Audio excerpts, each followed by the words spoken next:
시간에 우리 찬양 드리고 간식하도록 합니다.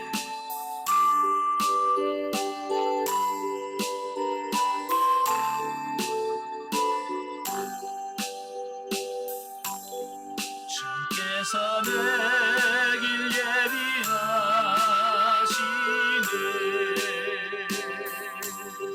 주께서 내길 예비하시네.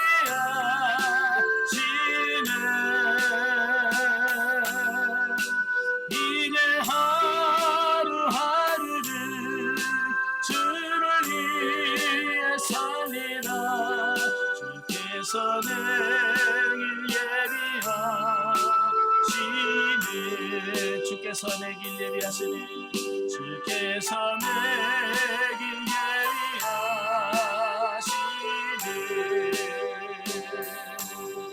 주께서 내길 예비하시네.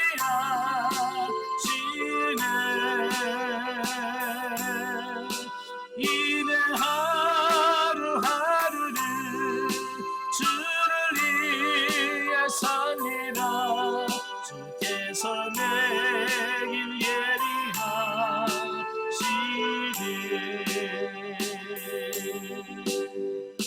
아멘. 기도하겠습니다.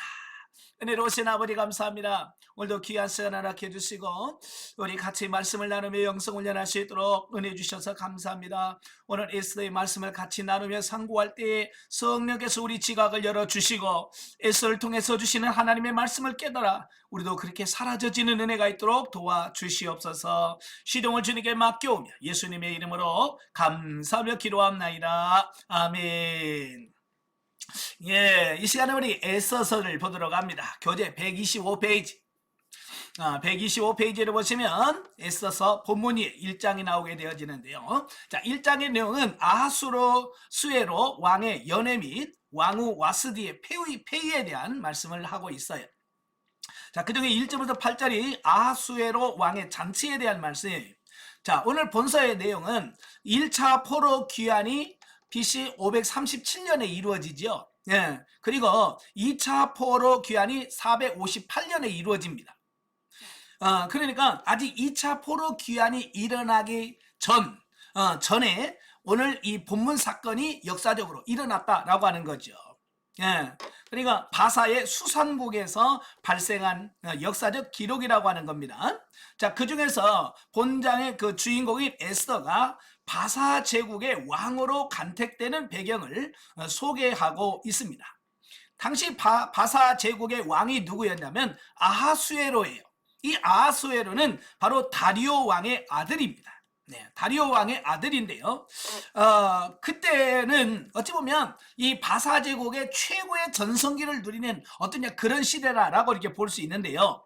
동쪽으로는 인더스 강까지, 또 서쪽으로는 지중해까지, 그리고 남쪽으로는 에디오피아까지, 북쪽에는 흑해까지 이르는 정말 광대한 영토를 다스리는 그런 시대였습니다. 예. 그런데 바로 그의 통치 기간 중에 그리스 연합군과 바사군 사이에 살라미스라고 하는 곳에서 전투를 하게 돼요. 바로 그 전투를 벌이기 전에 바로 그 6개월 동안의 잔치를 벌려서 군인들의 사기를 돋운 다음에 그 그리스 연합군과 전쟁을 하려고 준비를 하고 있는 그 시점이 바로 역사적 배경이다라고 볼 수 있습니다. 그래서 아수로 왕의 잔치는 BC 480년에 시작된 그리스 원정을 준비하기 위한 사기 진작의 의미와 작전 회의의 같은 성격을 지니고 있다라고 추정을 할 수 있습니다. 전쟁을 할 때는 뭐가 제일 중요하냐면 군인들의 사기예요. 사기. 군인들의 사기가 얼마나 충천하느냐에 따라서 전쟁에서 승리할 수도 있고 전쟁에서 질 수도 있어요. 그래서 이 군인들의 사기를 돋우는 방법 중에 하나가 뭐냐면 잘 먹이는 거예요. 잘 막 잔치를 벌려서 막 잔치들에서 잘 먹이고 그러면 군인들이 잘 먹으면서 야 한번 해보자 이런 게 생긴단 말이에요. 예, 저도 이제 군대에 있을 때 큰 훈련을 마치거나 마치면 군대에서 나름대로 파티를 해줘요. 이제 봄에 보면 팀 스프리트 훈련이라고 해서 미군하고 연합해서 훈련을 하는 게 있거든요. 그 훈련을 마치면 미군하고 같이 파티를 합니다. 파티를 해보면요, 미군 있는 데하고 한국군 있는 데하고요, 뭐가 차이가 나느냐? 나오는 게 틀려요. 미군들은 맥주 뭐 이런 것도 막 잔뜩 싸놔요. 근데 우리 한국에는 막걸리, 돼지 한 마리 잡아가지고 삶아놓고 그 정도밖에 없어요. 예, 그런 걸 보면 그때만 해도 80년대, 84년도, 85년도니까 미군하고 우리의 국력이 많이 차이가 나잖아요. 그죠? 그런 걸 봐도 국력의 차이를 많이 느끼거든요. 예. 그러니까 어쨌든 군인들에게 잘 먹여서 그들에게 사기를 올린 다음에 전쟁에 나가서 승리하려고 하는 그런 계획에서 무려 6개월 동안이나 잔치를 벌였다는 겁니다. 여러분, 잔치가 그냥 쉬운 게 아니잖아요. 예, 그 6개월 동안 그 잔치를 하려면 얼마나 많은 재정과 모든 게 필요하겠습니까? 그러니까 그 나라가 그때는 최고의 강성기였기 때문에 그걸 감당해낼 수 있었다라고 하는 거죠. 예. 그리고 이런 바사 제국의 유형은 바사에 남아있는 유대 민족들로 하여금 옛 다윗 왕국의 영화를 그리워하게 했을 것이다 라고 하는 겁니다. 이스라엘도 예전에는 다윗 왕과 솔로몬 시대 때는 최고의 번영기를 누렸었잖아요. 그죠? 예, 최고의 번영기를 누리면서 살았던 그 시절이 있습니다. 이스라엘은 늘 그리워하는 게 그거예요. 옛날 다윗의 왕 시대, 솔로몬 왕 시대. 그러면서 늘 그걸 꿈을 꾸면서 그리워하고 있는 어떤 이런 부분이 이렇게 있겠죠. 그러니까 이런 걸 보면 느껴지는 게 그런 거예요. 저도 이제 어느 날 버스를 타고 가는데 버스 기사가 라디오를 틀어놨어요. 근데 라디오에서 무슨 노래가 나오냐면 있을 때 잘해 후회하지 말고 라디오 그 차라리 버스를 타고 가는데 그 라디오에서 그게 딱 나오는 거예요. 그 딱 나오는 순간에 야, 저거 어떻게 찬송가에 넣었으면 좋겠다. 복음성가에 넣든지. 예? 있을 때 잘해 나중에 후회하지 말고 이게 확 와닿더라고요. 예. 여러분도 마찬가지예요. 있을 때 잘해야 돼. 예. 남편 있을 때 잘해요. 아내도 있을 때 잘하고, 예? 뭐든지 교회도 있을 때 잘하고, 나중에 후회하면 안 됩니다. 예. 이스라엘도 정말로 다윗 왕 솔로몬 시대에 정말로 그들이 정말 잘했더라면 이스라엘 역사가 어떻게 달라질지 모르는데 그들이 범죄하고 타락함으로 말미암아서 솔로몬이 끝나고 나서 나라가 남북으로 쫙 갈라지게 되고 서로 싸우다가 결국은 722년도에 북이스라엘은 아수리에 망하고 남유다는 586년에 완전 바벨론의 문에 멸망을 당해서 포로로 다 끌려가게 되는 이런 비참함을 가져. 여러분도 지금 영성훈련 받을 때 잘 하시길 바래요. 아시겠죠? 예. 두 번째 단락은 이제 9절부터 22절까지인데요. 왕후 와스디의 폐위에 대한 말씀을 합니다. 이제 앞단락에서 6개월간의 잔치를 벌였잖아요. 그 잔치도 이제 거의 끝나갈 무렵에 이 왕이 술김에 잔치를 벌이던 너무 이제 기분이 좋으니까 업되니까 자기 부인 왕후의 그 아름다운 미모를 백성들에게 쫙 보여주고 싶은 거예요. 여러분, 남자들은요 자기 부인이 이쁘면 자랑하고 싶어요. 뭐 여성들도 뭐 남편이 잘생겼으면 자랑하고 싶겠죠. 그죠? 예. 사실은 자기 이쁜 여인, 이쁜 부인을 얻는 것은 남자들은 뭐라고 생각하냐면 자기의 능력이라고 생각해요. 그러니까 이쁜 부인을 얻으면 내 능력이 이 정도야 라고 하는 어떤 그런 자부심이 있는 거죠. 그러니까 이 왕도 그걸 자기 능력을 과시하려는 차원에서 와스디에게 예의를 갖추고 나오라고 이야기를 하는데 이 와스디가 그 술 취한 잔치에 가봐야 별 볼 일 없을 것 같거든요. 그래서 왕이 부르지만 안 가요. 거절을 한단 말이에요. 결국 왕이 공개적으로 무안을 당했어요. 예, 왕이 불렀는데 부인이 안 나온다. 이러니까 어떻게 되겠어요? 예, 왕의 권위 이게 떨어지겠죠, 땅에. 예, 그걸 느끼는 거예요. 그러니까 이 아수르 왕이 그 옆에 있는 궁중 자문하는 자문관들에게 야, 이럴 때는 어떻게 해야 되냐라고 자문을 구했단 말이에요. 그러니까 그 옆에 있던 그 자문관들이 한결같이 뭐라고 하냐면 왕후의 자리를 폐하소서. 어떻게 왕의 명령을 어길 수 있습니까? 지금 전쟁에 나가려고 하는데 군인은 명령에 살고 명령에 죽는데 감히 왕이 오라는데 안 오면 이거 왕으로 자격이 없습니다. 그래가지고 왕후의 자리에서 폐위시키라고 하는 건의를 하게 되는 겁니다. 자, 그래서 결국은 와스디의 황후의 자리를 폐위를 시키는 그런 결정을 하게 됩니다.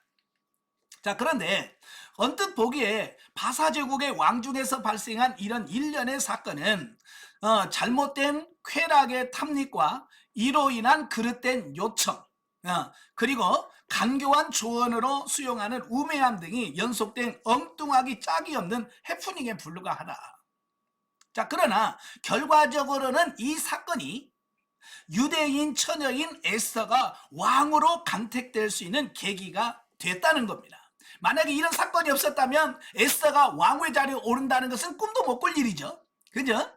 근데 역사적으로 그렇게 폐위가 돼서 왕후를 다시 세우는 과정에서 에스더가 왕후에 갈 수 있는 길이 열렸다라고 하는 사실이.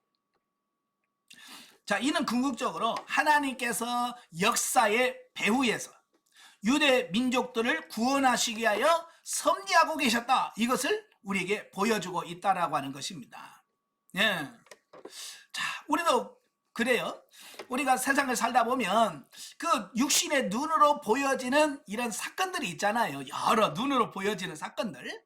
우리가 그걸 가지고 평가하고 판단을 하는데 종종 그런 눈으로 보고 판단하는 부분은 하나님의 역사를 잘 보여주지 못할 때가 많아요. 그래서 우리는 눈에 보이는 것을 보고 추구하고 따라갈 것이 아니라 보이지 않지만 그 뒤에 역사 이면에 숨어서 역사하시는 하나님의 섭리, 하나님의 역사하심, 우리는 그걸 볼 수 있어야 된다라는 사실이에요. 자, 여러분도 마찬가지. 여러분이 어떤 일을 당할 때, 어려움을 당했을 때 우리는 너무 힘들어, 어려워 라고 하는 그것만 바라볼 수 있거든요.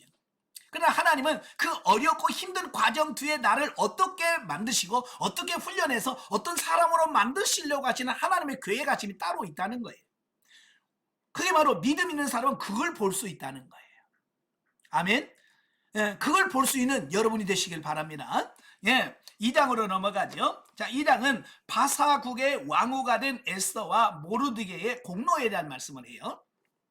자, 1절부터 4절까지면 새 왕후 관택을 위한 조서. 자, 아하수르의 수에르 왕은 일시적인 감정과 또 옆에서 신하들의 그릇된 조언으로 인해서 왕후 와스디가 폐위된 후에 결국 그는 후회하는 마음을 갖기 시작을 합니다. 왜냐하면 그 결정이 홧김에 홧김에 결정해서 내린 결론이었잖아요. 그죠? 그러니까 그게 감정이 차분해지니까 후회가 되는 거예요. 내가 왜 그랬을까? 라고 하는 거죠. 특히 앞장과 본장 사이, 그러니까 1장과 2장 사이에는 이미 살라미스 전투라고 하는 전쟁을 하게 돼요. 전쟁을 가서 했는데 그리스 연합군의 대패를 하게 돼요. 만약에 그 전쟁에서 승리했다면 역사가 또 새롭게 쓰여질 거예요. 근데 그 전쟁에서 졌단 말이에요. 그래서 전쟁에 지고 시무룩하고 있다 보니까 그 실패하고 그 자리에 지난 날을 되돌아보는 그런 과정에서 와스디 사건을 왕이 떠오르게 한 겁니다. 내가 그때 너무한 것 같아 라고 하는 후회를 하는 어떤 그런 모습을 보게 되죠. 자, 그럴 때 이 왕이 후회하는 모습을 딱 보였을 때 그 옆에서 당황한 사람들이 누구겠어요? 그 옆에서 폐위하십시오 라고 조언했던 그 신하들이 이제 눈치를 보기 시작하는 겁니다. 왜요? 왕이 거기서 다시 왕후 와스디를 데려와 그랬다가는 이제 어떻게 또 궁중에서 피비린내나는 수천의 역사가 또 생기는 거예요. 그죠? 와스디가 다시 왕으로 가면 자기를 폐위하라고 옆에서 권면했던 조언했던 그 신하들을 가만히 놔두겠습니까? 어떻게든 또 치려고 하겠죠. 그러니까 그들이 먼저 눈치를 딱 채고 이 와스디가 다시 왕으로 등장하면 안 돼. 그러면 우리가 위태로워져. 그래서 그들이 눈치를 빨리 챈 그들이 왕한테 가가지고 전하, 네? 새로운 왕후를 뽑으십시다. 이제 이렇게 또 충동을 하는 겁니다. 예. 그러니까 왕이 또 그들이 또 하자니까 예, 그렇게 하라고 또 명령을 허락을 합니다. 그래서 그들이 와스디를 대신해서 새로운 왕후를 선택할 왕후 간택을 허락하는 이런 모습을 보게 됩니다. 바로 이런 본문이 에스더가 왕으로 발탁되는 배경이 된다라고 하는 겁니다. 예. 어찌 보면 이런 일들이 없었다고 한다면 아까도 말한 것처럼 에스더가 그 바사 제국의 황후가 될 수 있는 가능성은 없겠죠. 예. 자, 이것이 바로 그 배경이 되는 거예요. 자, 그러나 이러한 과정은 왕의 후에 또 위기를 모면하는 신하들의 간사한 조언, 또 또 위기를 모면하는 신하의 간사한 조언, 또 반드시 귀족 가문에서 왕후를 간택해야 함에도 불구하고 전국에 반포한 관습에 어긋난 간택령. 주로 이제 왕후를 누구를 뽑냐면 그 나라에서 신분이 높은 귀족들 중에서 귀족들의 가정에서 교수들을 뽑아서 왕후를 뽑는단 말이에요. 예. 그런데 이번에는 그게 아니라 아예 그걸 완전히 철폐를 시켜버렸어요. 예. 신분과 상관없이 예. 이쁜 처녀는 다 예. 왕후에 간택될 수 있는 길을 만들어 놓은 겁니다. 예. 자, 왜 그랬을까? 아마 이 귀족으로 인한 권력 싸움이 없게 하겠다는 어떤 그런 의도가 담겨져 있습니다. 자, 우리나라도 왕국에 보면 그 왕비를 세울 때 수많은 로비나 이런 게 있습니다. 예. 그래서 역사적으로 보면 그 자기 딸을 자기 가문에 누구를 그 왕비로 세우려고 거기서 막 보이지 않는 암투가 일어나게 되고, 예? 막 그렇게 왕궁의 역사를 보면 그렇잖아요. 그죠? 아마 이 바사 제국도 똑같았을 거예요. 왕후 자리가 비어있으니까 거기다가 누구 또 끼워 넣어서 맞추려고, 예? 얼마나 또 많이 로비를 하고 그랬겠습니까? 왜? 그 나라의 황후가 되면 그 집안은 어떻게 되겠어요? 쉽게 말하면 그냥 신분이 확 달라지는 거잖아요. 위상이 달라지는 거예요. 그래서 서로 그 왕후의 자리에다가 꽂으려고 많이 노력을 하겠죠. 그런 너무 이런 권력 싸움이 일어나요. 그래서 이번에는 그런 게 없이 누구나 다 왕후에 채택될 수 있는 길을 열어놓은 겁니다. 그래서 어찌 보면 그런 덕분에 포로민으로 끌려갔던 에스더가 왕후가 될 수 있는 어떤 그런 기회가 됐다라는 사실이에요. 만약에 그런 게 없었다고 한다면 어떻게 포로민인 에스더가 거기 왕후의 그 후보로 들어갈 수나 있겠습니까? 아예 처음부터 신분에서 끊어졌을 거예요. 이게 다 하나님의 은혜겠죠.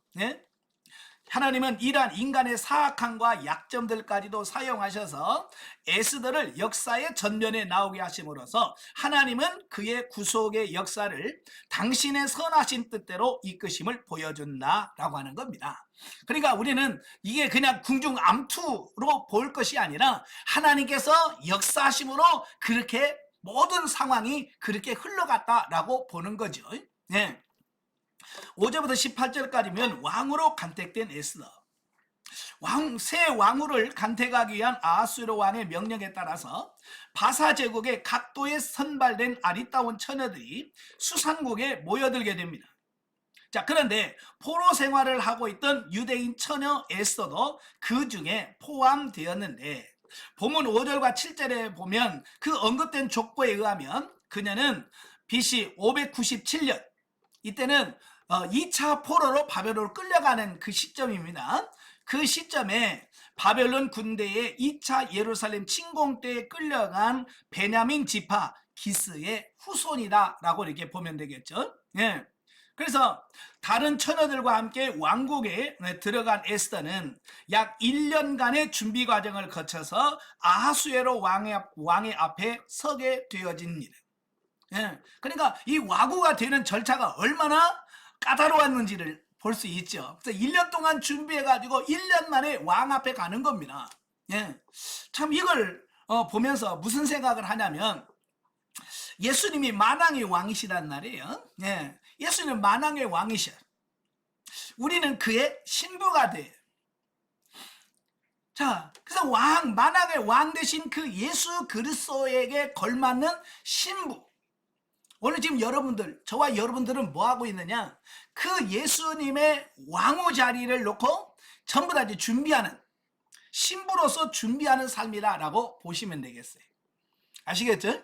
예. 그래서 여러분들이 그리스도의 신부로서 예수 그리스도의 마음에 속 드는 사람으로 내 자신을 세워가는 과정이 지금 여러분 영성을 여는 과정이고 이 세상을 살아가는 과정이다라고 보시면 되겠습니다.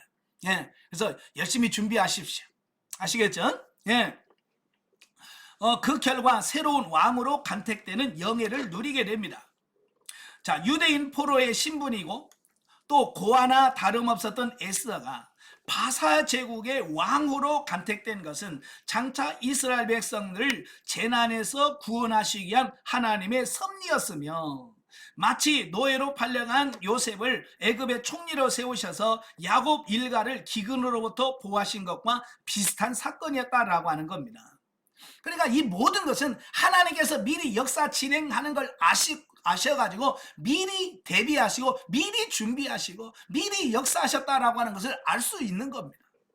예. 자, 요셉도 마찬가지잖아요. 예. 형들에 의해서 팔려갔어요. 예. 그래서 하나님은 요셉을 형들보다 먼저 애굽으로 내려가게 하시고 애굽에서 각가지 훈련을 한 다음에 그를 애굽의 총리로 세우신 다음에 어때요? 가뭄이 들게 하셔서 형들이 곡식을 사러 갔다가 만나고 그런 과정을 통해서 요셉이 그들에게 말하잖아요. 당신이 나를 팔았으므로 한탄하지 마소서. 예. 하나님이 당신들을 구원하시려고 나를 먼저 보냈습니다 라고 요셉이 고백을 하잖아요.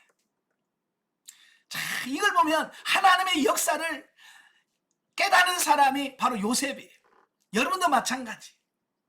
하나님이 여러분을 먼저 훈련시키고 영성훈련 시키시고 여러분 영적으로 이렇게 세우신 이유가 있을 거예요. 예, 분명히 여러분을 세우신 분명한 목적, 뜻이 있을 겁니다.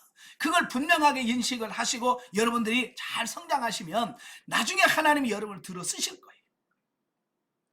여러분 영성훈련을 먼저 하시고 성장하신 분들이 한결같이 뭐라고 말씀하냐면 목사님 요즘에 하나님이 저를 쓰는 것 같아요. 많은 사람들을 붙여줘요. 예.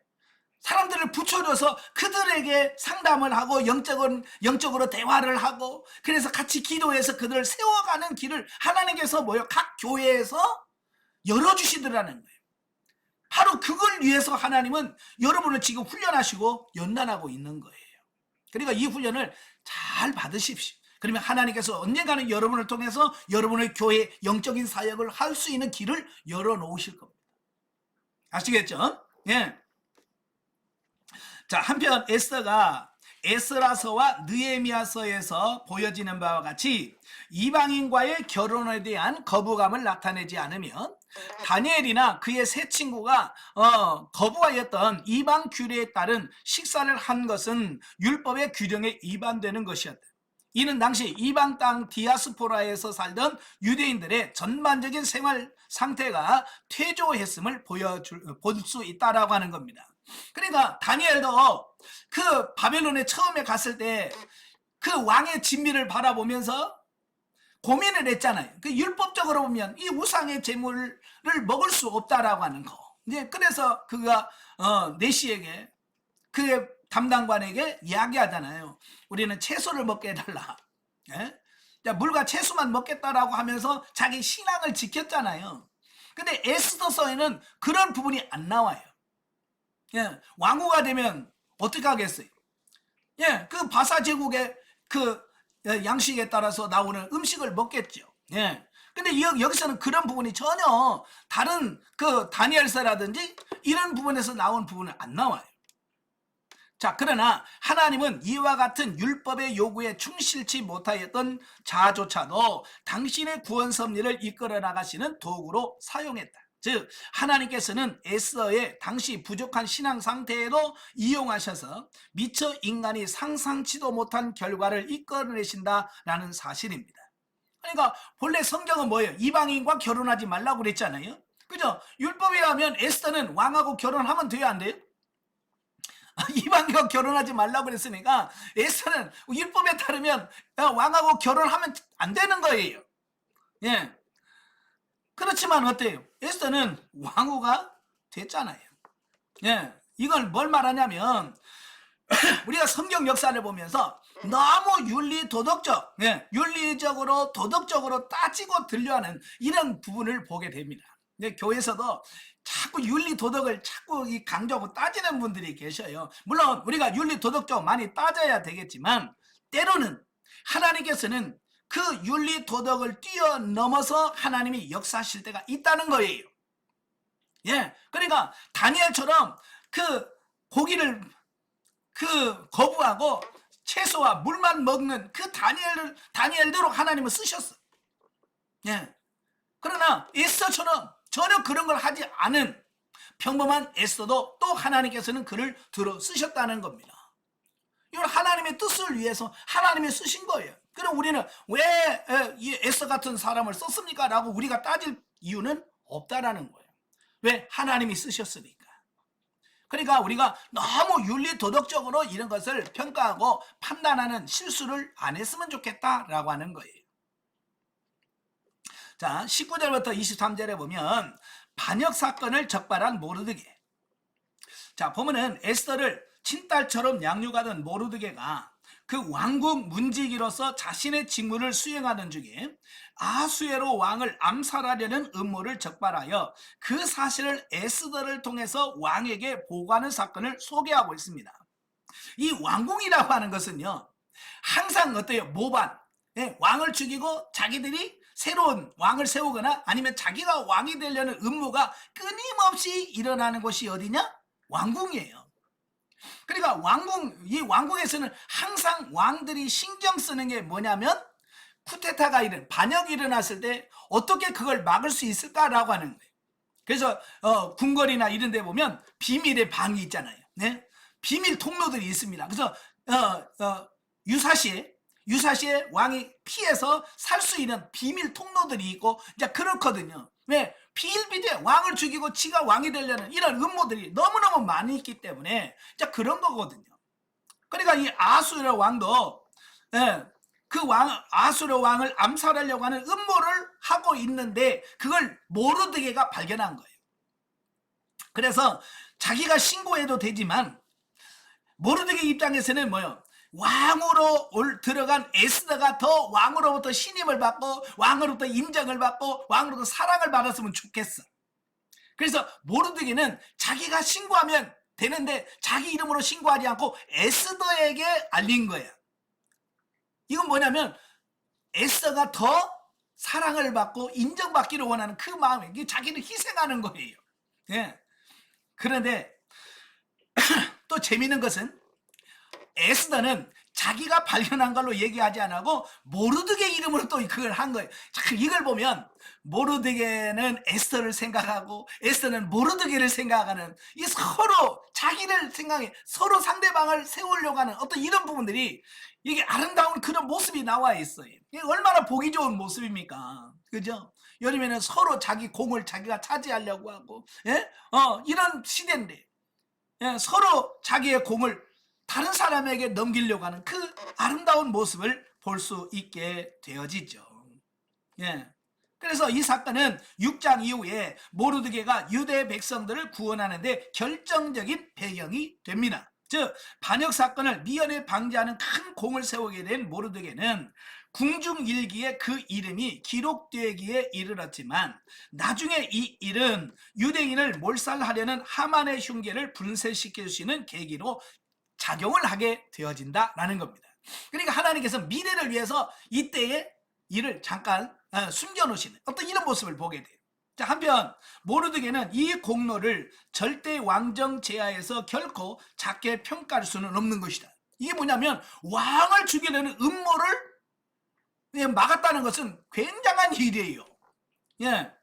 왜냐하면 고대에 신하에 의하여 죽임당하는 왕들이 더러 있었고, 역사적으로 보면 왕들은 제명에 죽은 왕이 거의 없다고 그러잖아요. 예. 은밀히 독사를 하거나, 예. 그러니까 음식에 표시 안 나게 독을 계속 넣어가지고 좀씩 넣어가지고 아프게 만들어서 죽게 만들거나, 하여간 이런 암살 음모가 이 왕국에는 끊임없이 있어요. 아하수르 역시 그렇게 자기를 지키려고 했습니다만은 나중에 신하에 의해서 암살을 당하고 맙니다. 자, 이걸 보면 참 아무리 뭘 해도, 예, 그걸 지킬 수 없는 어떤 이런 부분들을 보게 됩니다. 그래서 하나님이 지켜줘야지, 하나님이 지켜주지 않으면 아무리 뭐 날고 겨도 안 돼요. 자, 129페이지. 또한 본문에서 우리는 모든 일들이 궁극적으로 하나님의 섭리대로 전개된다는 사실을 깨달을 수가 있다. 즉, 에스더가 바사 제국의 새로운 왕으로 간택된 것과 또 모르드게가 왕궁의 문을 지키는 관리로 발탁되어 반역 사건을 적발해낼 수 있었던 것도 우연이 아니란 말이에요. 예. 또 아하수르 왕의 목숨을 구할 만큼 큰 공을 세운 모르드게가 당장에 충분한 포상을 받지 못하고 다만 그 이름이 궁중일기에 기록된 것 역시 얼른 보기에 매우 불공평한 일로 여겨지지만 결코 그렇지 않았다라는 겁니다. 그러니까 왕을 죽이려는 음모를 신고를 했으면 거기에 따른 보상이 있어야 될 거 아니에요. 그죠? 상이 주어져야 되는데 모르드게에는 아무것도 없는 거예요. 그냥 궁중일기에다 그만 이름만 딱, 그 기록만 딱 기록해 놓고 보상이 하나도 없었던 거예요. 그러니까 이때는 뭐야 이거, 내가 이렇게 큰 공을 세우는데 나한테 아무것도 없어? 실망할 수 있겠죠. 그러나 미래에 하나님은 그걸 통해서 역사하시려고 숨겨놓으신 거예요.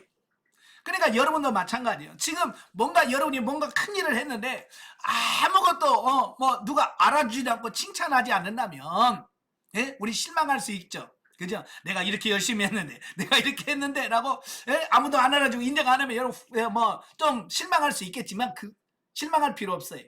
이건 미래에 여러분들은 하나님은 반드시 그걸 기억하고 계셨다가 때가 되면 거기에 상을 주실 거라는 거예요. 네, 그러니까 만약에 예를 들어서 모르드게가 그 즉시 상을 받았더라면 나중에 그런 걸 할 수 있겠습니까? 그죠? 나중에 보세요. 야, 모르드게가 뭐 그랬다고? 그래, 상 뭐 줬어? 아, 그때요 관직을 뭘 줬고요, 상금 얼마 줬고요. 그러면 어떻게 됐을까요? 왕이 그래? 응. 그냥 그러고 넘어갔을 거예요. 근데 아무것도 안 줬잖아요. 예, 그러니까 왕이 허허이, 미안하구만.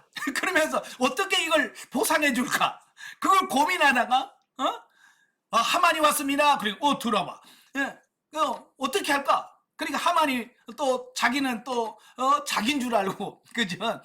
생각해서 왕의 왕복을 입히시고 왕의 말을 태우시고 막 그래가지고 자기인 줄 알고 열심히 했는데 그게 모르드게거든. 자, 이렇게 해가지고 모르드게가 갑자기 신분이 큰 상승이 되는 이런 참 하나님의 놀라운, 누가 그렇게 각본을 써도 이렇게 쓰겠습니까? 그죠? 예, 여러분 드라마 각본을 써도 이렇게 극적으로 못 쓸 거예요. 하나님은 그렇게 다 역사를 진행하고 계시더라는 거예요.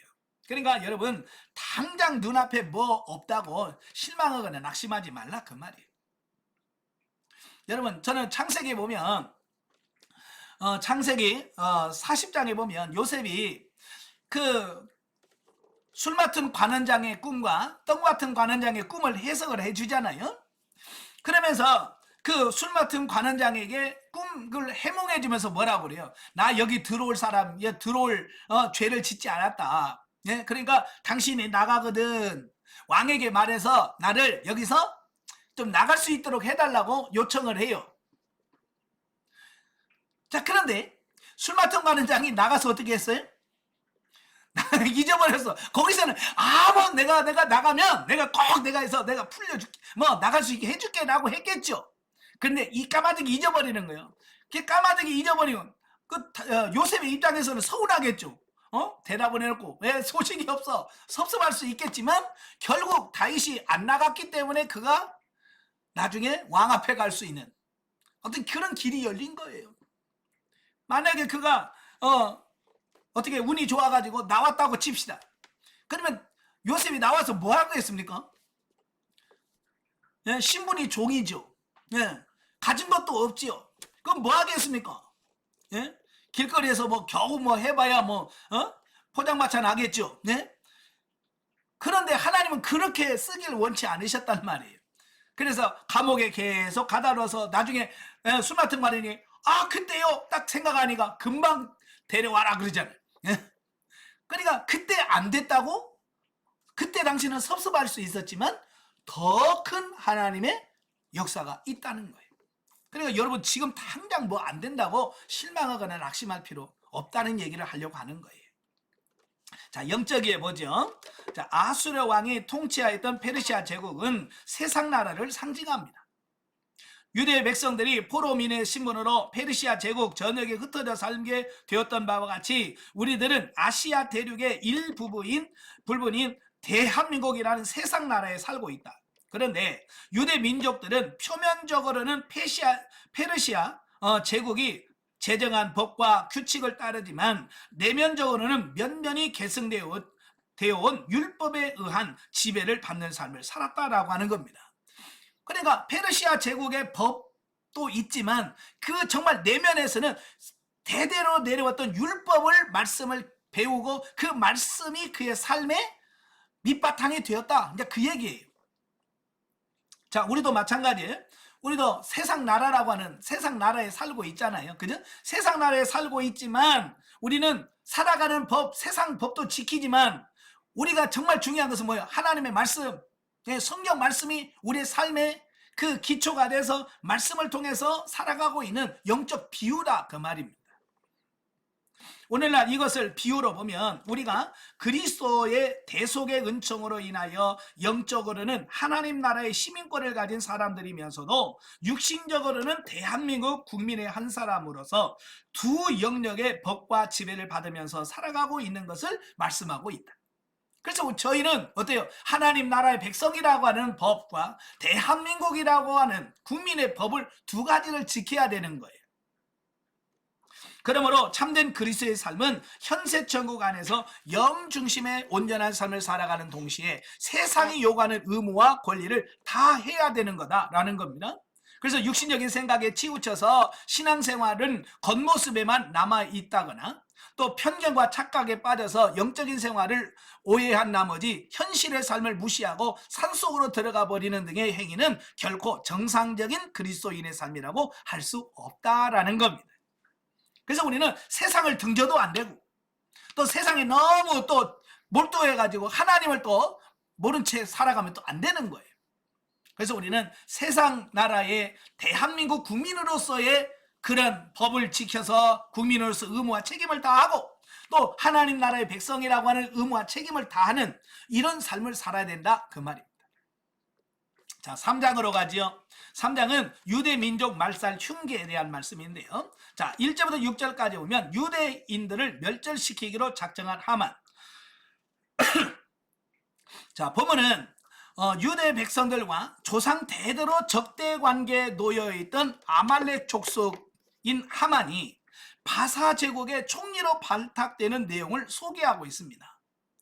참 이 아말렉과 이스라엘의 악연은 역사적으로 길어요. 이 아말렉은 에서의 후손들입니다. 예. 어쩌면 혈연적으로 이 이스라엘 백성들과 굉장히 가까운 사이예요. 자, 그런데 출애굽기 17장에 보면 이스라엘 백성들이 출애굽을 합니다. 이제 출애굽을 해서 광야를 나와서 가데스 바네아를 향해서 가는데 바로 이 아말렉 족속들이 뒤에서 쫓아와요. 예. 뒤에서 처져 있는 사람들, 힘없고 약한 사람들, 이 사람들을 공격해서 치는 겁니다. 예. 그래서 그것으로 인해서 아말렉과 이스라엘 간의 첫 번째 전쟁이 일어나게 되는 거예요. 자, 그때부터 하나님께서 뭐라고 그랬어요? 이제 아말렉은 대대 너희가 원수가 된다. 그래서 내가 이 아말렉을 기억하고 반드시 이 세상에서 제하겠다라고 하나님이 말씀을 하시는 겁니다. 그 약속이 성취된 게 어디냐면 사무엘상 15장 사울 왕 때에 하나님은 사울 왕에게 뭐라고 아말렉을 진멸하라라고는 특명을 내리는 거죠. 자, 그런데 이 사울 왕이 하나님의 말씀에 순종하기 위해서 갔다가 좋은 것은 다 가져오고 나쁜 것만 죽이고 그 아각 왕까지도 끌고 오죠. 죽여야 되는데. 예. 바로 이제 그런 사건이 일어나게 되는 건데 그 아각 왕의 후손이 누구냐? 바로 하만이에요. 자, 그렇게 멸절했는데도 불구하고 그 피가 계속해서 살아남아요. 네, 그 후손들이 살아남아서 결국 하만이라고 하는 사람까지 오게 되는 거죠. 근데 이 하만은 아수에로 왕의 절대 신임을 얻어서 바사 제국의 최고의 관직, 왕 다음에 높은 총리 자리에 있게 되어지는 이 부분을 보게 됩니다. 예. 그래서 평소에 유대인과 악한 감정을 갖고 있죠. 아말렉은 왜? 계속 역사적으로 이스라엘로 하여금 멸망을 당한, 멸종을 당한 이 아말렉은 민족적 감정이 이스라엘 유대인들에 대한 민족적 감정을 가지고 있잖아요. 참 우리나라도 그렇잖아요. 예. 참 세계에서 보면 우리나라 사람들은 참 희한한 사람이래. 왜냐하면 작은 나라인데도 불구하고 중국 사람을 높여주지 않는데 꼭 중국 놈들 그러고 일본 놈들 그렇지 일본 사람이라고 안 한다는 거야. 참 그러고 사람들이 참 희한하다고 그래. 예. 참 저도 그러면 이상해요. 이야기하다 보면 일본 놈들 그러지 일본님들 안 해요. 참 왜냐하면 역사적으로 당한 사실은 제가 당한 건 없거든요. 저는 일본 사람한테 당한 적 없어요. 네. 그런데도 뭐요? 민족적 감정이라는 게 있어요. 그죠? 민족적 감정이 있어서 뭐 일제시대에 나는 있지도 않았는데도 불구하고 일본 그러면 이놈들 나쁜 놈들이라고 그 감정이 나오는 거예요. 그러니까 이 하만도 그렇잖아요. 계속해서 유대인들로부터 이스라엘 백성으로부터 침략을 당하고 멸망을 당했기 때문에 아말렉 족속들은 그 피 속에 뭐가 있어? 유대인들에 대한 반감 이런 게 있단 말이에요. 예. 그래서 서로 원수지간인 거죠. 그래서 그 바사 제국의 최고의 관직에 오르니까 유대인을 멸절시키려고 작정을 한 겁니다. 그가 이런 생각을 품게 된 표면적인 이유는 모르드게로부터 충분한 존경의 예우를 받지 못한 데 따르는 복수심 때문이었다. 즉 하만은 모르드게의 행동을 자신의 권위를 떨어뜨리는 용납하지 못할 행동으로 생각했고요. 이 기회를 통해서 자신과 정치적 적대 관계에 있는 모르드게를 척결하는 기회로 삼으려고 했다라고 하는 겁니다.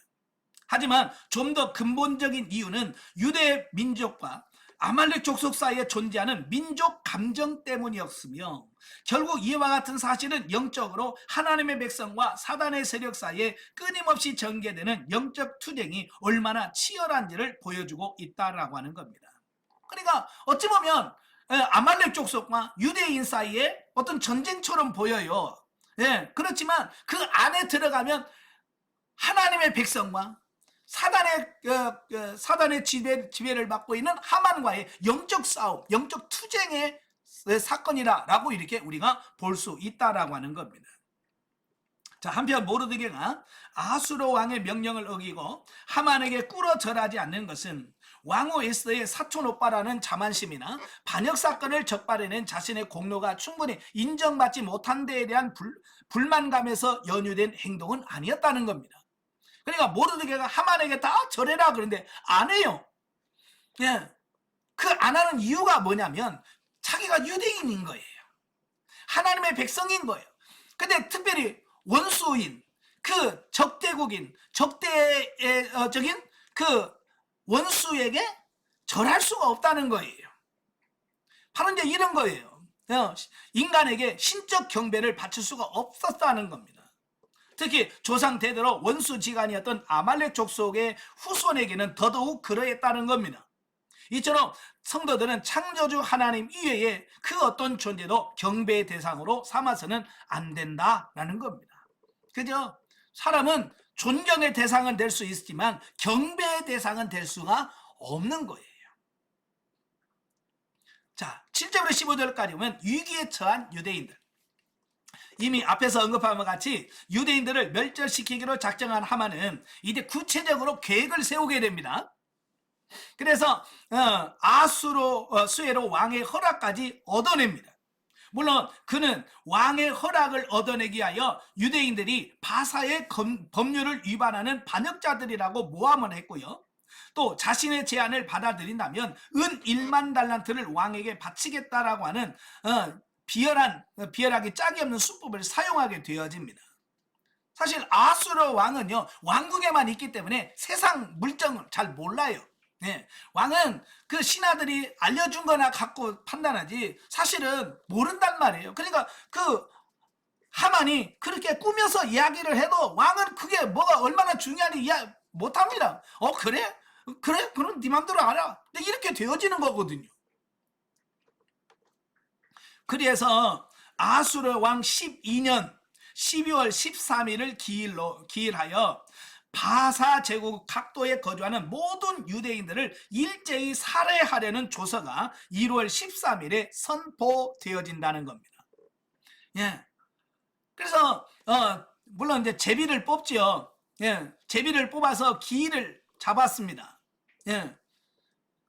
그 유대인을 죽이기를 가장 좋은 날 잡았죠. 보통 예수 안 믿는 사람들 이사할 때 날 잡잖아요. 그죠? 또 결혼식 하거나 이럴 때도 좋은 날 잡는다고 잡잖아요. 그죠? 예, 이들도 제비를 뽑아서 12월 13일 좋은 날로 잡았어요. 자, 그런데 문제는 뭐냐면 그날이 무슨 날이에요? 예, 자기들 제삿날이 됐다는 거예요. 예, 이게 하나님의 역사죠. 한편 하만이 유대인 살육을 위하여 무려 11개월 후로 계획한 이유는 자신의 뜻을 가장 잘 이룰 수 있는 기일을 제비 뽑아서 택한 결과였는데 아마 그는 자신이 섬기는 신에게 행운의 날을 기원했을 것이다. 그러나 실제로 하만이 12월 13일을 거사일로 택한 것은 모르드게와 에스더가 그의 음모를 분쇄할 수 있는 시간적 여유를 충분히 가질 수 있도록 해 주었다는 겁니다. 자, 저 같으면요 그렇게 12월 달로 안 합니다. 만약에 할 것 같으면 바로 한 달 내에 해가지고 탁 끝낼 거예요. 근데요 11개월 거의 1년이나 뒤에 거사를 계획을 하고 준비를 하는 겁니다. 그래서 이 모르드게나 에스더가 충분히 준비를 하고 해서 그걸 분쇄할 수 있는 시간적 여유가 있었다라고 하는 겁니다. 자, 이걸 보면 제비는 누가 결정한 거예요? 하나님이. 제비 뽑을 때 하나님께서 야야야 좀 길게 잡아. 하나님께서 제비 뽑는 그 잠언에 보면 그러잖아요. 16장 30절에 제비는 사람이 뽑지만 그 일을 작정하시는 분은 여호와 하나님께 있다. 예. 그래서 충분한 시간이 있어서 준비하고 기도하고 준비하고 있어서 그 일을 분쇄할 수 있도록 하셨다라고 하는 겁니다. 그러니까 이것도 다 하나님의 역사심이라는 거죠. 자, 4장으로 갑니다. 4장은 온 유대인의 탄식 및 에스더의 결단입니다. 자, 1절 3절 보면 유대인들의 애통이 나오는데요. 자, 하만의 관계에 의해서 바사 제국의 모든 유대인들을 살육하려는 아수에로 왕의 조서가 선포되자 모르드게를 비롯한 유대 백성들은 큰 애통 가운데 빠지게 됩니다. 그럴 수밖에 없지요. 그죠? 그날 유대인들을 다 죽이고 그들이 가진 재산들 다 자기 것으로 삼으라. 그러니까 사람들이 얼마나 좋았겠어요. 그럼 그날만 기다리겠죠. 예, 사실 유대인들은요 돈이 많습니다. 예나 지금이나 유대인들은 돈이 많아요. 왜 그럴까요? 예, 그 세상 나라에서 살아갈 때 그들은 뭘 알았냐면 돈 맛을 아는, 돈의 권세, 돈의 힘을 안 거예요. 그래서 그들은 돈을 많이 모아 축적을 해요. 왜? 돈이 곧 힘이고 권력이라는 걸 알기 때문에 그렇습니다.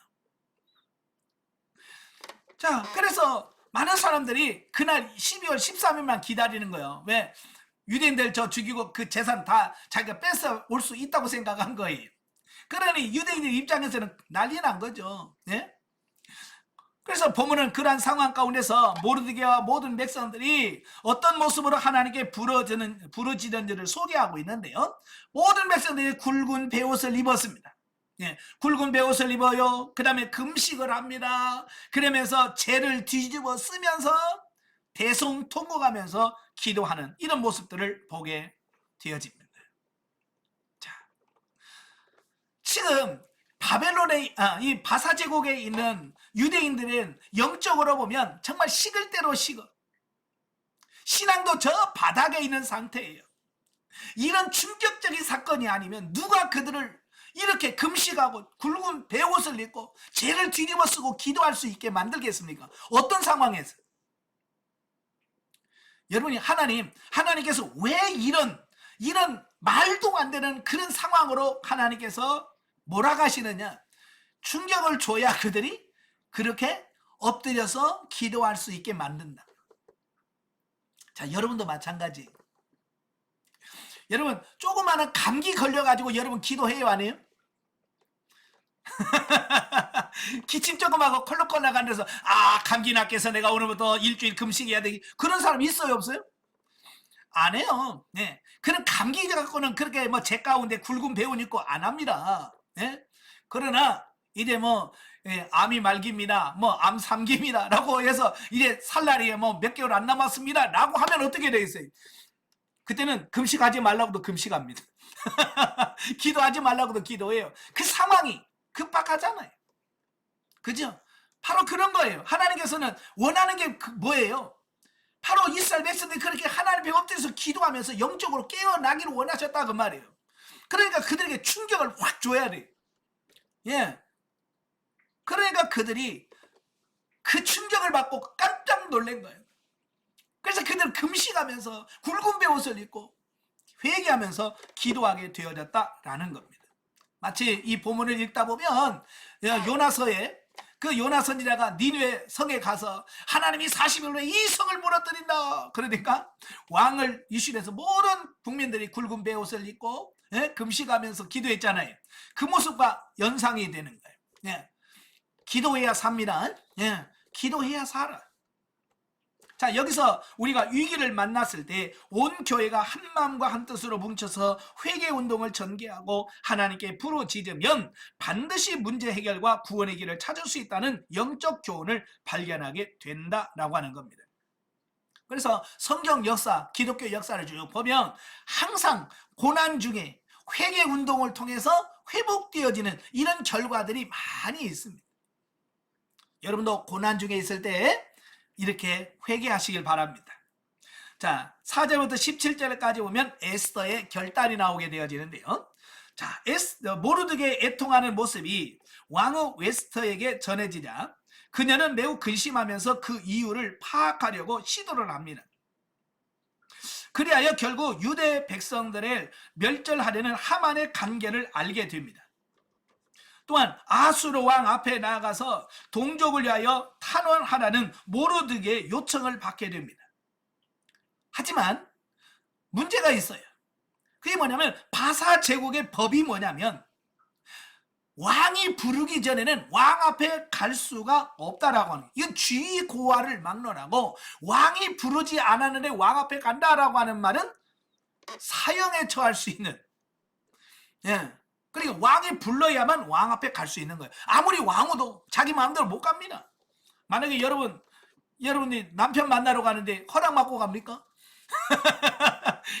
신분이 다르니까. 그래서 왕 앞에 갈 때는 왕이 불러야 가요. 자, 그런 법이 있단 말이에요. 그러니까 이것도 쉽게 갈 수 있는 게 아니라 그 말이에요. 그럼에도 불구하고 에스더는 죽음을 각오하고 아수에로 왕 앞에 나가기로 결심하였는데 그 이유가 뭐냐? 자신이 왕후의 자리를 얻게 된 것이 바로 이때를 위하여 하나님이 자기를 왕후로 세웠다는 사실을 인지했기 때문에 그렇습니다. 자, 바로 에스더는 하나님 자신이 바사 제국의 왕으로 세우신 이유가 바로 오늘 같은 문제를 만났을 때 자기 민족을 구원하기 위하여 하나님이 미리 자기를 거기다 세워놨다는 사실을 깨달았다는 겁니다. 자, 오늘 여러분도 마찬가지예요. 에스더만이 아니에요. 여러분의 삶의 현장을 보면 하나님이 여러분을 그 직장에, 그 교회에, 그 직분을 하나님께서 허락하신 이유는 그 자리에서 뭔가 하나님의 역사를 이루실 부분이 있기 때문에 그런 거예요. 아시겠죠? 예. 그러니까 하나님이 나를 이 교회 권사로 세우신 것은 바로 이때를 위함인 줄 누가 알겠냐. 그죠? 그래서 여러분이 교회가 어려웠을 때 교회를 위하여 금식하면서 기도하고, 예?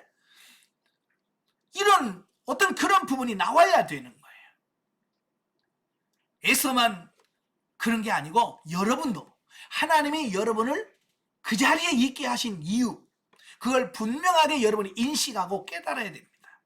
아멘. 예. 한편 죽으면 죽으리라는 각오를 지닌 에스더는 자신이 밤낮 3일 동안 금식하며 기도하는 것은 물론이고 모든 유대 백성들도 금식하며 자신을 위하여 기도하도록 요청하였는데, 이러한 그녀의 태도는 비록 자신이 죽음을 무릅쓰고 아수에로 왕 앞에 나아갈지라도 하나님께서 도와주시지 않으면 아무 소용이 없다는 사실을 확신하고 있었음을 보여준다.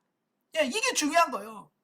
하나님이 함께하지 않으면 이게 안 된다는 걸 에스더는 안 거예요. 그래서 그는 이걸 불가능을 가능하게 만들 수 있는 분은 하나님밖에 없다는 거예요. 그래서 그는 하나님 앞에 기도하자, 하나님 앞에 기도하자라고 하는 겁니다. 이런 믿음이 있어야 기도하는 거예요. 기도 아무나 하는 게 아니에요. 이런 믿음 있는 사람만 기도하는 겁니다. 이처럼 신앙의 영웅 모르드게는 방법을 찾아 실행에 옮기는 지혜로움을 보여주었다. 또한 자신의 힘만으로 일을 하는 것이 아니라 신앙의 동지들을 규합했으며 그들도 하나님의 뜻을 깨닫게 유도했다라고 하는 겁니다. 그러니까 이런 거예요. 기도는 혼자 해도 좋아요. 예, 혼자 해도 좋지만 사실은 중대한 문제가 있을 경우에는 여러 사람이 모여서 마음을 같이 하고 뜻을 같이 해서 합심하여 기도하는 것만큼 능력 있는 게 없어요. 예, 그래서 마태복음 18장 19절에 보면 진실로 다시 너희에게 이르노니 너희 중에 두 사람이 땅에서 합심하여 무엇이든지 구하면 하늘에 계신 내 아버지께서 그들을 위하여 이루게 하시리라 그랬어요. 그러니까 여러분들도 마찬가지예요. 가정에 문제가 있을 때 부부가 마음을 같이 해서 기도하는 것 중요합니다. 또 여러분 부부만이 아니라 자녀들까지 같이 그 문제를 가지고 자녀들까지 같이 기도할 때 더 큰 능력의 역사가 있습니다. 그래서 여러분들도 어떤 문제가 있으면 혼자 끙끙 앓지 말고 가족, 부부, 자녀들까지 해서 우리 같이 기도하자. 그리고 평소에 내가 기도 부탁할 수 있는 사람들이 있으면 기도 부탁해서 같이 기도할 수 있도록. 그래서 여러 사람이 같이 기도했을 때 기도의 능력은 배가 되는 거예요. 아시겠죠? 예. 또한 에스더는 일신상의 유익을 생각하는 것이 아니라 하나님의 선민을 보호하는 일에 희생 제물이 되기를 자청했다는 겁니다. 이처럼 성도들도 하나님의 나라를 위하여 일사각오의 신앙으로 헌신해야 한다. 마치 에스더가 죽으면 죽으리라 라고 하는 각오를 지녔듯이 우리 성도들은 세상 재물과 주의를 모두 포기한 채 오직 십자가를 지고 예수 그리스도의 뒤를 따르겠다는 결단을 내려야 한다라는 사실입니다. 예. 과연 오늘날의 성도 중에서 에스더처럼 죽으면 죽으리라 라고 다 내려놓고 포기하면서 기도하는 사람이 과연 몇이나 될까? 영성훈련 안 받은 사람 빼고, 자, 영성훈련 받고 있는 여러분 중에서 정말 에스더처럼 죽으면 죽으리라 이런 각오하실 분 계세요? 예? 이런 각오 되시나요? 여러분부터 이런 각오를 가지시길 바래요. 예. 물론 이러한 성도의 각오는 일시적인 감정의 충동에서 비롯된 것이어서는 안 되며 진정으로 예수 그리스도와 하나님 나라를 위해 자신의 생명을 조금도 귀한 것으로 여기지 않는 신앙의 용기에서 비롯된 것이어야 한다는 겁니다. 왜냐하면 육신의 감정은 수시로 바뀌어요. 그러니까 감정으로 해서는 안 됩니다. 예. 우리는 진리의 말씀과 변치 않는 불변하는 하나님의 말씀을 따라서 우리가 순종하는 우리가 되어야 됩니다. 자, 영적에 보죠. 총리 대신 하만은 그 땅의 이민자들로 구성된 유대 백성들을 멸절시키려고 했던 성품이 포악하고 교만한 사람이었다. 그러나 우리는 유대인들이 하만에게 당했던 위기나 고난은 하나님께서 허락하시고 허용하신 사건이라는 사실에 유의해야 한다. 예. 그러니까 이런 사건들이 그냥 일어난 게 아니라 하나님께서 하나님의 뜻을 이루시기 위하여 하나님이 허용하신, 하나님이 허락하신 거라는 사실이에요. 가끔 보면 우리는 모든 것을 그냥 사탄의 핑계를 대는 경우가 너무 많아요. 예, 어떤 분이 그런 얘기를, 예, 천국에 올라갔더니 천국 문 앞에 이 사탄들, 마귀들이 모여가지고 데모를 하더라는 거예요. 그래서 뭘 데모를 하나 봤더니 이 사탄들, 마귀들이 그런데, 저 한국 성도들 때문에 자기 못 살겠다고.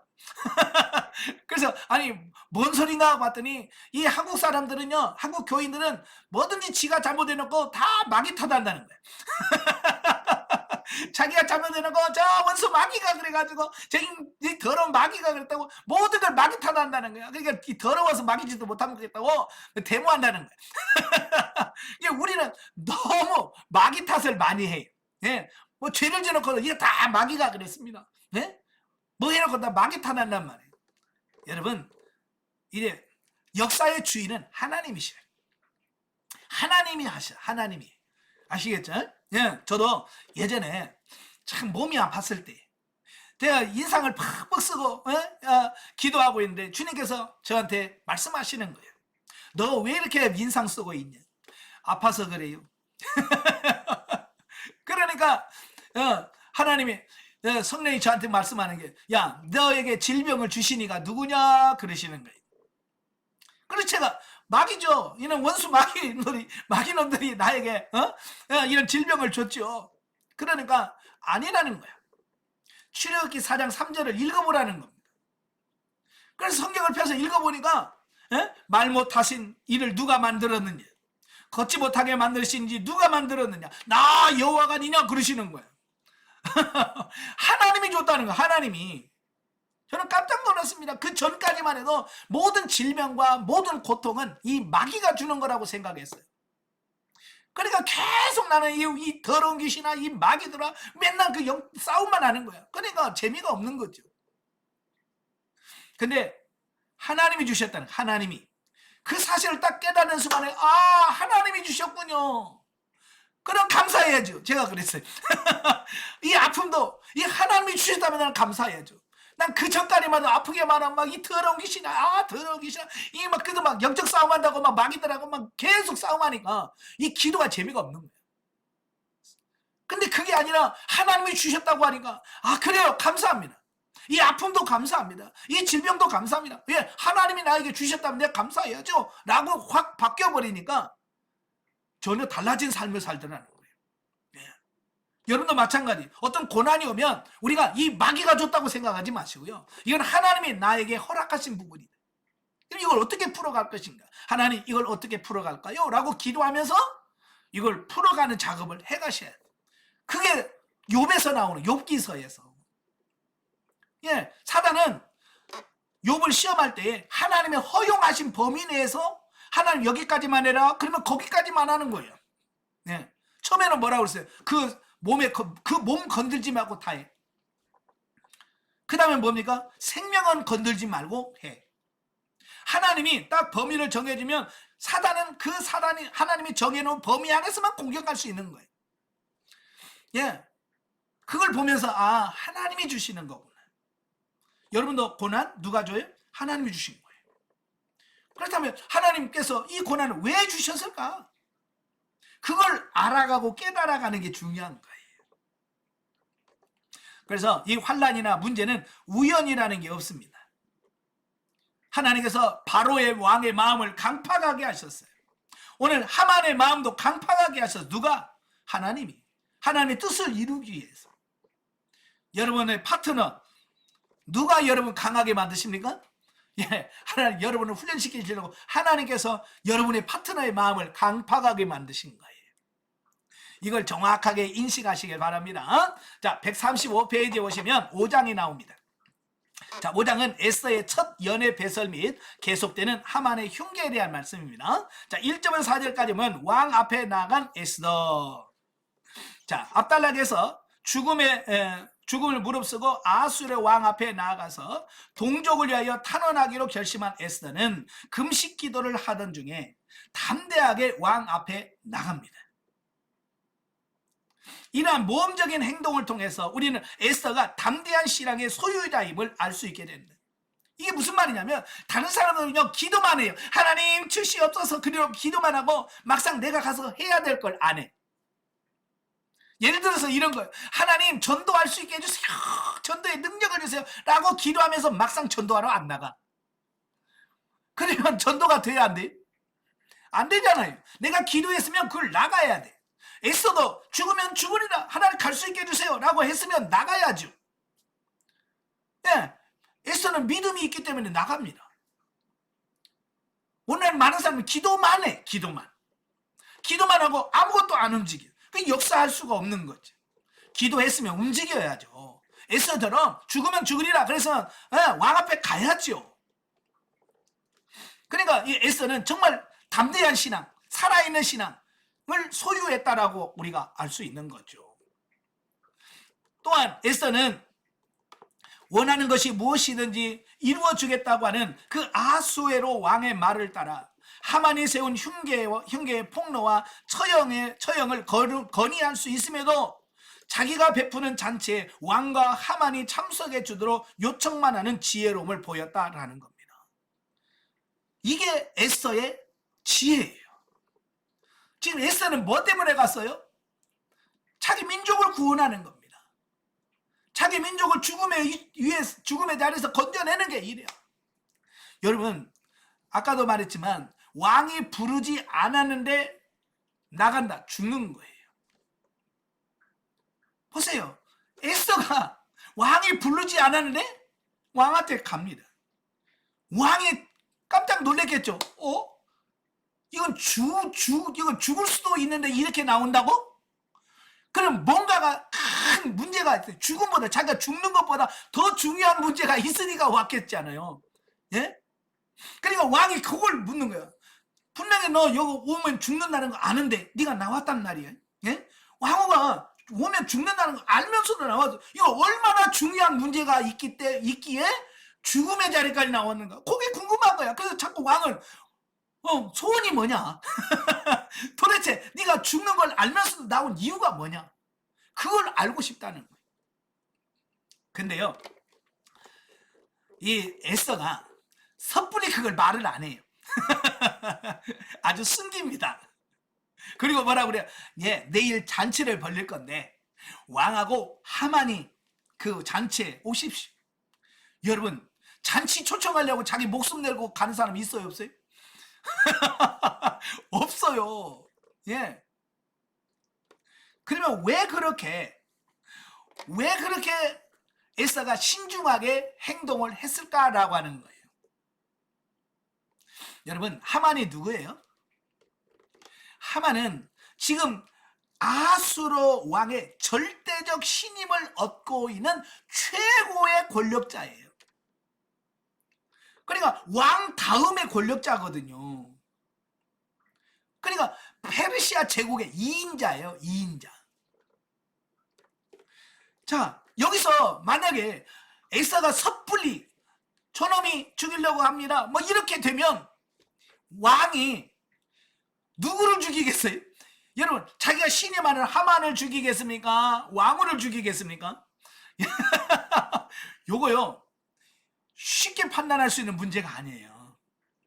와스디가 왜 왕후의 자리에서 폐위가 됐어요?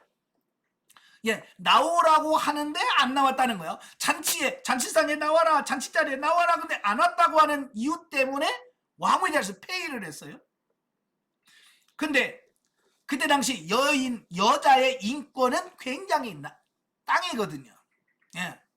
그런데 여자가 왕 앞에 가가지고 왕이 제일 신임하고 믿는 신하를 하나님 왕이시여 저놈 목을 좀 쳐주세요. 이러면 왕이 듣겠어요, 안 듣겠어요? 이거 쉽게 들을 수 있는 문제가 아닌 거예요. 그래서 에스더가 굉장히 신중하고 또 신중하게 만드는 겁니다. 왜 자칫 잘못하면 왕이 여자 말 듣고 총리 대신을 죽였대요 이 소문 퍼지면 뭐가 되겠어요? 왕의 체면이 말이 아니죠. 그렇잖아요. 여자 말 듣고 총리 대신 제2인자를 죽였다고 그 소문 나봐요. 왕의 체면이 말이 아니죠. 여러 가지 상황 속에서 굉장히 복잡한 거예요. 그래서 에스더가 정말 신중하게 또 신중하게 접근하는 겁니다. 얼마나 말하고 싶겠어요. 예? 왕이 내 소원이 무엇이냐 나라의 절반이라도 주겠다 지금 기분이 좋아가지고 딱 이야기하는데 예? 여러분 같으면 그때 했겠죠. 그제? 근데 안 해요. 자 5절부터 8절까지 보면 에스더의 첫 번째 잔치 배설에 대한 말씀이 나오는데요. 자, 앞서서 원하는 것은 무엇이든지 이루어 주겠다라고 하는 그 아수에로 왕의 말을 따라 자기가 베푸는 잔치에 왕과 하만이 참석해 주도록 요청한 바 있는 에스더는 다시 한번 신중한 태도를 취하고 에스더가 베푼 잔치에 하만과 함께 참석한 아수르 왕이 재차 그녀의 소원이라면 나라의 절반이라도 주겠다라고 말하는데도 불구하고 에스더는 이를 서두르지 않고 이튿날의 잔치에 왕과 하만이 한 번 더 참석해 주도록 간청을 합니다. 그리고 만약 그렇게 해준다면 내일 말씀하겠습니다. 그러니까 에스더의 입장에서는 신중에 신중을 기할 수밖에 없었다. 왜냐하면 여기서 자칫 잘못하게 되면 이게 다 모든 게 물거품이 될 수 있기 때문에 그런 거예요. 에스더가 절박한 심령을 억누르고 두 번씩이나 동족을 탄원하는 일을 미룬 것은 아수에로 왕으로 하여금 그녀의 소원을 반드시 들어주도록 만들기 위해서다라는 겁니다. 다시 말해서 왕이 에스더의 소원이라면 무엇이든지 이루어 주겠다라고 지금 3번씩이나 약속했거든요. 내 소원이 무엇이냐? 나라의 절반이라도 주겠다라고 왕의 입으로 3번씩이나 얘기했어요. 여러분 사람의 말은 중요하지만 특별히 왕의 입에서 나오는 말은 절대적인 거예요. 그러니까 에스더가 지금 바라는 게 그거예요. 왕의 입으로 말한 그 부분을 책임지도록 하려고 하는 부분이에요. 그러니까 3번씩이나 말하잖아요. 네? 3번씩이나 내 소원이 뭐냐? 나라 절반이라도 주겠다라고 약속을 하잖아요. 그렇게 함으로써 나중에 하만의 방해를 사전에 봉쇄하는 그런 작업을 미리 했다라고 하는 사실이죠. 바로 이와 같은 에스더의 의도는 일부러 하만도 잔치에 참석하여 왕의 거듭되는 약속을 듣게 했다는 사실도 확인돼요. 네. 그러니까 나중에 이 하만이 에스더 앞에서 무릎 꿇고 제발 살려달라고 빌 수밖에 없었던 게 뭐냐면 왕이 입으로 3번씩이나 얘기했잖아요. 나라의 절반이라도 주겠다. 하만이 다 들었잖아요. 예. 그러니 하만이 그렇게 놀랄 수밖에 없는 거죠. 이게 다 에스더의 지혜에서 나온 신중 모드에서 나온 거라는 사실이에요. 자, 따라서 본문에 언급된 에스더의 태도는 결코 우유부단의 결과가 아니라 하나님께서 주시는 지혜의 결과로 보아야 한다. 또한 우리는 본문을 통하여 하나님 나라의 일꾼들은 무슨 일이든지 서둘러서 추진하기보다 하나님께서 예비하신 때를 기다릴 줄 아는 인내를 지녀야 함을 배우게 된다. 참 사람들이 잘 못하는 게 뭐냐면 요거요. 기다리는 걸 못하는 거예요. 인내를 못해요. 네. 그래서 항상 우리는 후회하잖아요. 아이고 그때 좀 참을걸. 그때 조금만 참을걸. 우리는 맨날 지나가서 나중에서 후회한단 말이에요. 예? 이제 여러분 나중에 후회하는 삶이 아니라 이제 미리부터 인내하고 기다리고 참는 이런 여러분들이 되셔야 됩니다. 예. 자 9절부터 14절까지 보면 하만의 모르드게 공개 처형 흉계에 대한 말씀이에요. 자, 왕후 에스더의 잔치에 참석한 하만은 두 번째 잔치에도 아수르 왕과 자기만 초대받았다는 것을 생각할 때 마음의 즐거움을 억제할 수가 없었다. 그러니까 제일 지금 모르고 있는 게 누구예요? 하만이에요. 하만은 자기가 지금 죽을지도 모르고 그래도 왕후가 자기를 인정해주고 챙겼다는 거야. 그것 때문에 마음이 들떠가지고 예? 붕 떠 있는 거예요. 하지만 이와 같은 하만의 기쁨은 현실을 오해한 데서 비롯된 것에 지나지 않았으며 그의 앞길에는 이미 파멸의 그림자가 드리워지고 있었다라고 하는 겁니다. 예, 그러니까 미래를 알았다면 하만이 그렇게 좋아할 일이 아니잖아요, 그지? 미래 모르니까 왕과 또 왕후에게 인정받으니까 그것에 따라서 어찌 보면 에스더가 그렇게 한 이유는 하만으로 하여금 경계를 풀도록 만드는 계기도 돼요. 만약에 왕후가 하만 빼고 왕만 오세요 그랬으면 하만이 막 잔뜩 긴장을 하고 막 정보를 수집하고 막 또 했겠죠. 그죠? 왕궁에는 또 자기 정보원들 다 있잖아요. 그죠? 만약에 에스더가 하만을 빼고 왕만 오십시오 그랬으면 하만은 또 정보요원을 통해서 다 막 파헤치려고 하고 막 했겠죠. 그런데 하만을 딱 초청해 놔버리니까 이 경계 모두가 완전 해제가 된 거예요. 예. 그래서 하만을 처리하기가 너무 쉬웠던 거죠.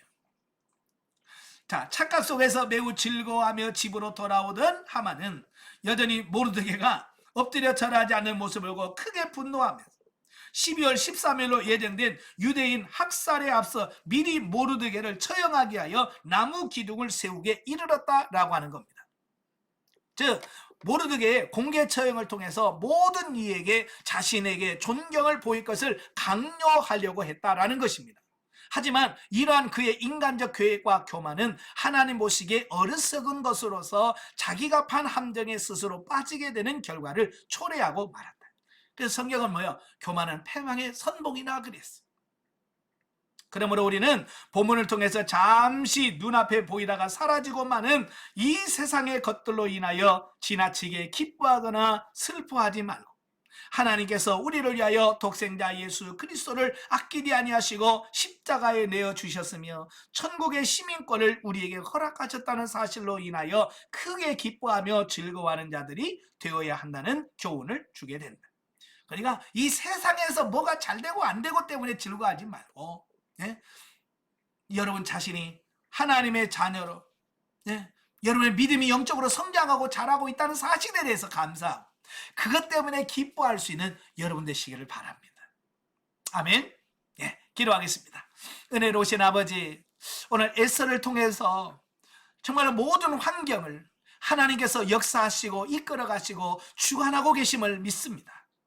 하나님께서 역사의 주관자가 되신다는 사실 우리 다시 한번 깨닫게 하시고 그 하나님이 오늘날 우리의 삶도 여전히 역사하고 가심을 믿습니다.